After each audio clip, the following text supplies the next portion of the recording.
With the presidential election getting closer, Trump's VP search is starting to get serious.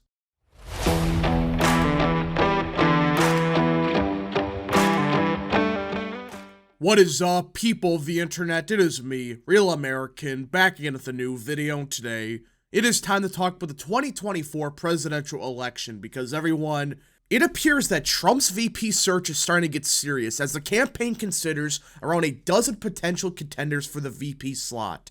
Now, before we continue with today's video, I hope you enjoy these type of videos. If you do, smash the like button down below, subscribe, share with your friends, hit that little bell, follow the social media accounts in the description down below, and of course, join the channel today.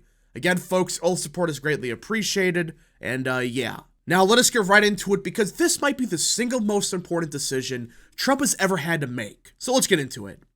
Donald Trump's aides are vetting potential vice presidential picks at Mar-a-Lago as the former president floats an expansive list of names in private conversations.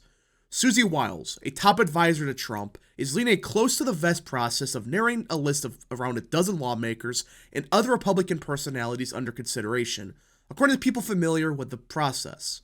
The campaign has already hired an outside firm to vet candidates and prepare research documents. Former First Lady Melania Trump, who influenced Trump's decision to select Mike Pence in 2016, has been kept apprised.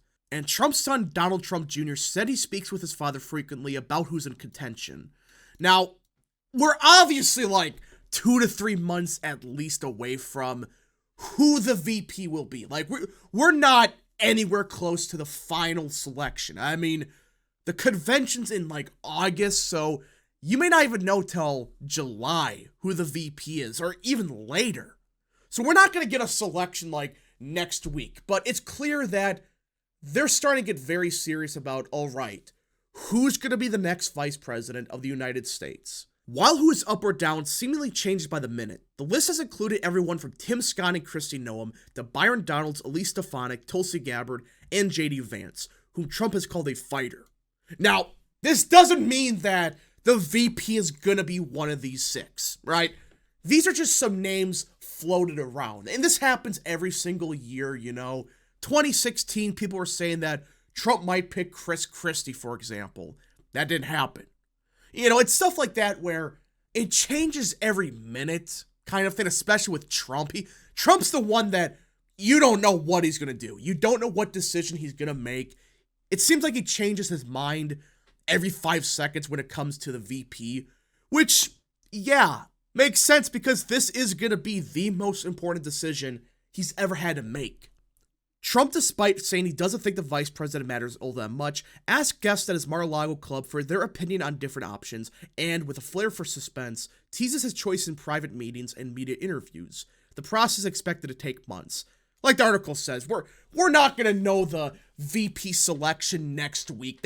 That's not going to happen. We're going to know by maybe June. Like, we are lucky if it's even May.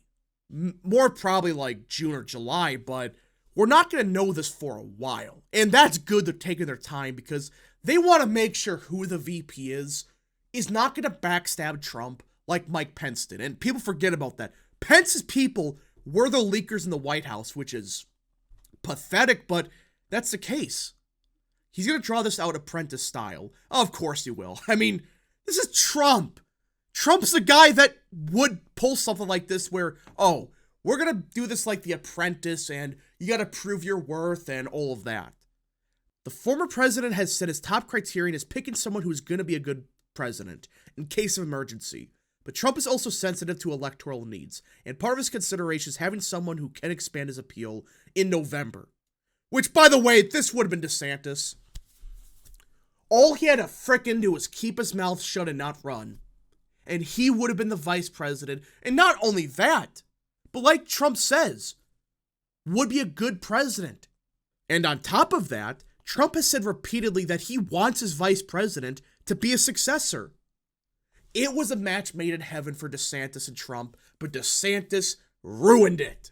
He had it. It was such an easy layup for him, and he somehow missed. And all these DeSimps on Twitter, good job.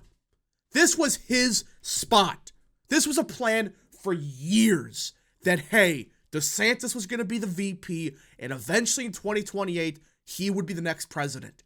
The names under consideration continue to be in flux, according to multiple people familiar with the list, who describe it as being in pencil, not pen, but includes Senators Scott of South Carolina, Vance of Ohio, Katie Britt of Alabama, and Marco Rubio of Florida, as well as Governors Noam of South Dakota, Sarah Huckabee Sanders of Arkansas, and Doug Burgum of North Dakota. Donald's the Florida representative, and Gabbard, the former Hawaii representative, among others, are also being considered or have been floated by Trump. Some of these names I like. Vance, of course, I think is the successor to Trump. If it's not the vice president, I think it should be Vance. I think Vance is the next leader of MAGA. I really believe that. I like Burgum, but I think he's a better fit for Secretary of Energy. That's probably his forte. Some of these names also like Huckabee Sanders, she's only been governor for a couple years. I doubt that she wants it. But the other names, Scott of South Carolina, no. Again, Tim Scott, I like. Not on the issues. I think he's trash on the issues, but he's a likable guy. But I just don't see him as the future of MAGA.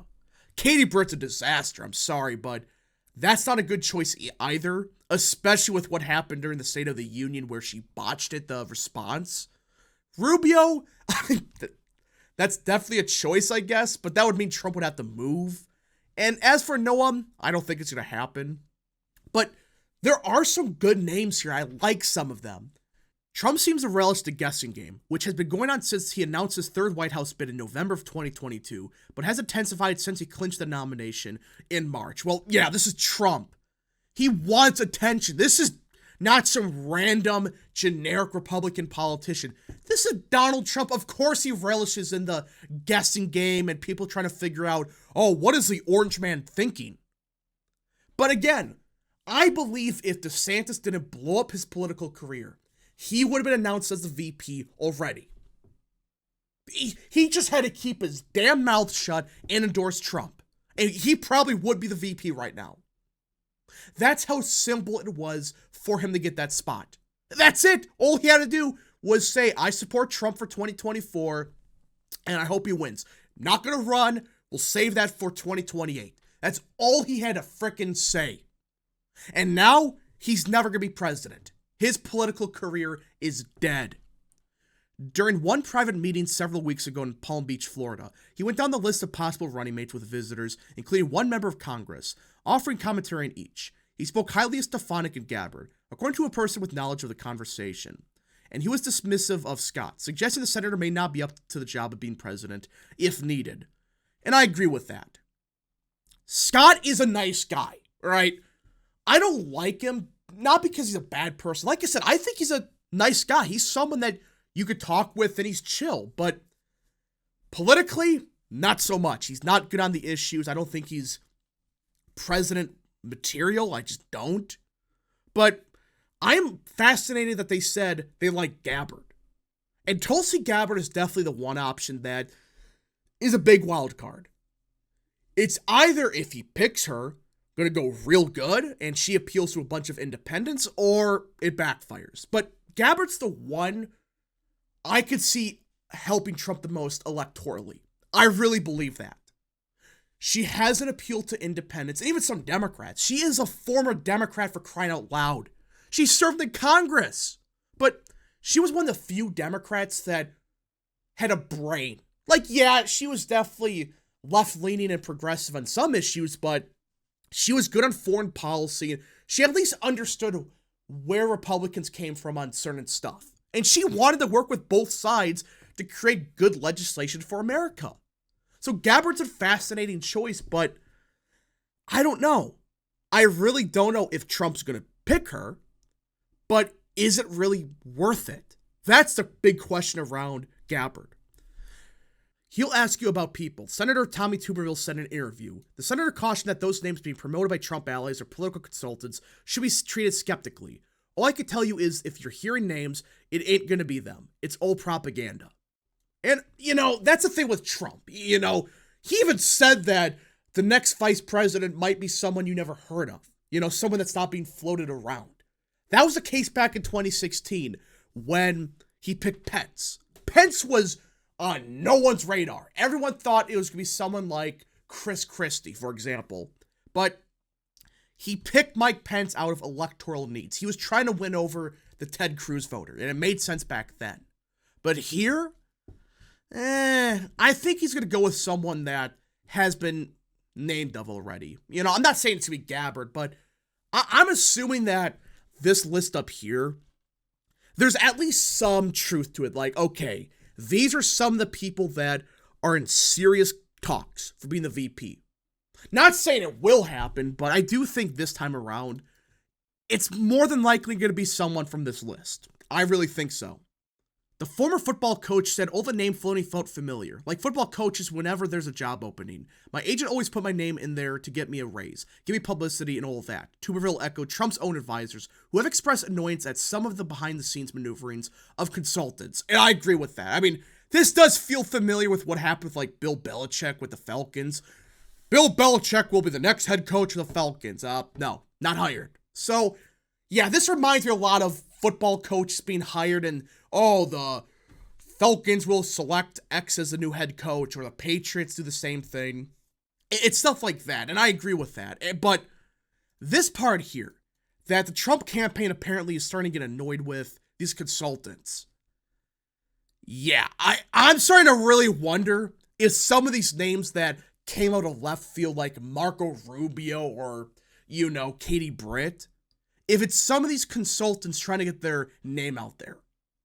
Because, you know, some of these names make sense. Doug Burgum, you know, endorsed Trump. He dropped down and supported him. Noam has been a Trump supporter for years. Huckabee Sanders, same deal. Gabbard's a fascinating choice, but people like Britt and Rubio, they'll just feel like out of left field. Kind of Gabbard too, but at least you could say, well, she's a former Democrat and she has unique appeal. But the other two, like Britt, Rubio, it just feels like some of these consultants are just bullshitting people. They're gaslighting you to think, oh, well, Trump is seriously considering Katie Britt, which I wouldn't pick her, by the way. Of all these options, I really think Britt adds the least to the ticket. At least with people like Rubio and Gabbard, there's some electoral benefits. Like Rubio's Hispanic. You know, you might say, well, that could appeal to some Hispanic voters, which Trump is trying to win more of. Gabbard, she's liked by independents and former Democrats. You know, there are some positives of those two, but Britt? What does she add to the ticket? Other than she's a woman. That's the only thing that Trump might select her for. Which, at that point, just don't pick Britt. There are so many good options out there. Why waste your VP selection on Katie Britt? But either way, I do think that some of these selections are good. I think some of these potential selections, I should say, are real good. But I'm a bit concerned at some names like Britt. Even Tim Scott. You know, again, like the guy, but politically, he's not that good. Anyways, folks, thank you so much for watching. If you guys did enjoy this video, smash the like button down below, subscribe, share with your friends, hit that little bell, follow the social media accounts in the description down below, and of course, join the channel today. Thank you so much. Godspeed to all of you.